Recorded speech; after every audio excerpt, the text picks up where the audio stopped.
as long to roll a small cell as it does a macro cell, and if it costs you as much to roll a small cell as a macro cell, the economics are completely broken and service providers won't do it. So the real challenge is, how do you quickly and efficiently roll these things, almost like a plug-and-play architecture, versus a large project management construction project that service providers have traditionally used for macro cells. There are some differences around a small cell rollout project versus a macro cell project.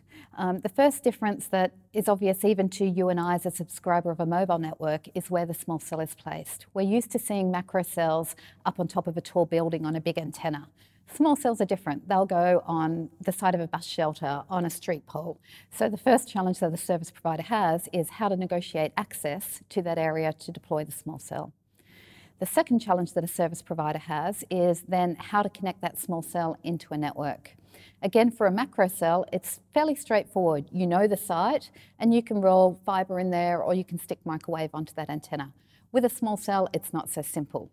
So what service providers are doing is actually looking to other service providers who have cable in the street in the areas that they're deploying small cells so that they can connect the small cell up for them.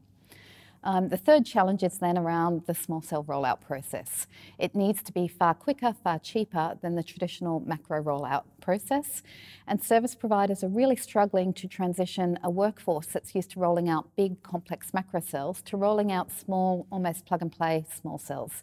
And so what they're looking for is partners who can take on that responsibility for them and build, operate, and maybe transfer the small cell back into the service provider network. We actually benchmark a small cell rollout project with one of the world's largest service providers. And it sounds like an easy thing to put a small cell out in the field on a side of a bus station or on a street pole.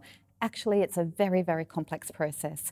I think we counted something like 300 steps in the process and something like 50 or 60 different systems that the project manager for the rollout had to navigate through in order to roll that small cell.